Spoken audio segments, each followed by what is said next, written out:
Hi, I'm Melinda and welcome to my kitchen. If you're looking for a quick and easy chicken and dumpling recipe, you are in the right place.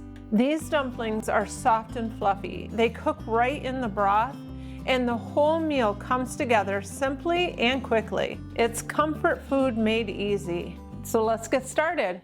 So we'll start by turning on our stove to medium-high heat. I have all of the vegetables prepped here. And then we'll add our 2 tablespoons of olive oil.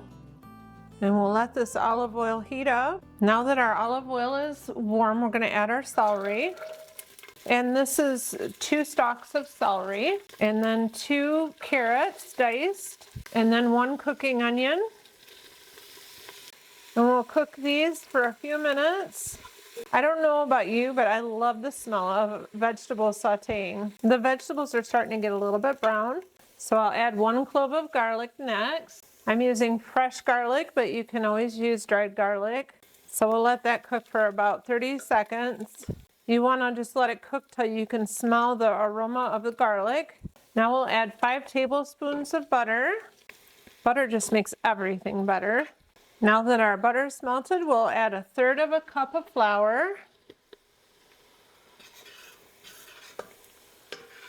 In the recipe, they wait and put the seasonings in after the broth, but I'm going to add them now. So we have 1/4 teaspoon of dried thyme, 1/4 teaspoon of dried sage, 1/4 teaspoon of dried rosemary, 1 teaspoon of kosher salt, and 1/2 teaspoon of freshly ground black pepper. The reason I like to add my seasoning while it's still frying is to bring out all of them flavors. And you want to cook this for 1 minute. And then you're going to add in 6 cups of chicken stock.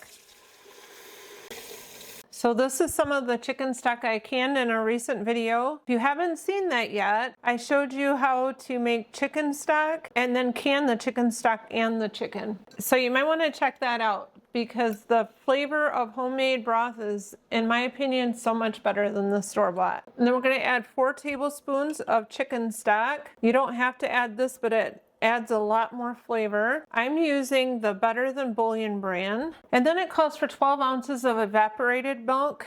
I decided to just use my regular milk, and I'm sure it'll turn out just fine, but the recipe does call for 12 ounces of evaporated milk. And this will make kind of a creamy stock. If you don't want it to be creamy, you could just add 12 more ounces of chicken stock. We're gonna add our chicken now. The recipe calls for 1.5 pounds of boneless, skinless chicken breasts or thighs. I had some chicken that I'd already canned. If I was going to use the raw chicken breast like this recipe calls for, I would start out by sauteing the chicken breast with the vegetables at the very beginning just to enhance the flavor of that chicken, and then that would pretty much completely cook that chicken. I feel like that would take this recipe over the top. I'm gonna get a lid on this and let this cook for about 10 minutes, and while this is cooking, we'll mix up our dumplings. So we're gonna mix our dry ingredients together first. We have 1 2/3 cup of flour, 1 tablespoon of baking powder, 1/2 teaspoon of salt, and we're going to mix this together really well. And then we're going to make a well in the center.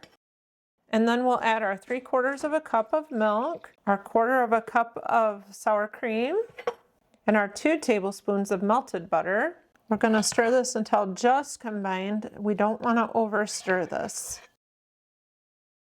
If you like a flavor of a certain type of a herb, like we'll say rosemary or sage or something like that, you could add that at this time as well, just to give it more flavor. I think chives would be good in here. So this is just kind of a sticky dough at this point. So my soup is to a boil, and the only thing that I was worried about was my carrots. I tested them and they are done, so it's time for me to put the dumplings in.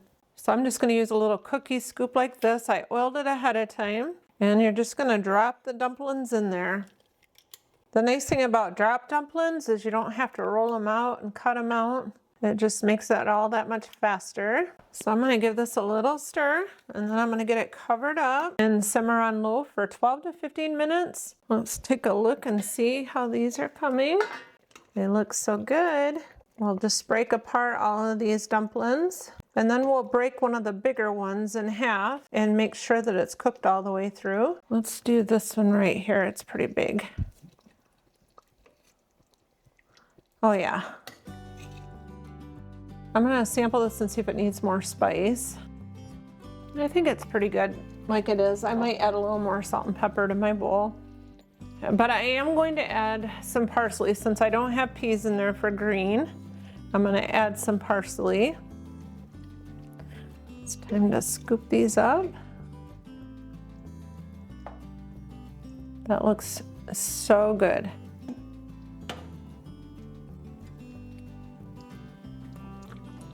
I'm gonna sprinkle a little more parsley on the top here. I'm gonna open up one of these dumplings so you can see the inside of it. Look how nice and fluffy this looks. So let's see if this tastes as good as it looks.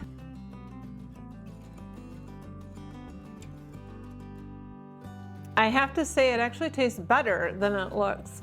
The nice thing about these dumplings is they're nice and fluffy, and they have a lot of flavor, adding the extra enrichments of like the sour cream and the butter into the dumplings. I do think that if you add some type of an herb into these would even enhance it even more. But following the recipe just as it is very good. The nice thing about chicken and dumplings is they warm up really nice, so you can make an extra big pot and warm it up the next day or for a few days in a row.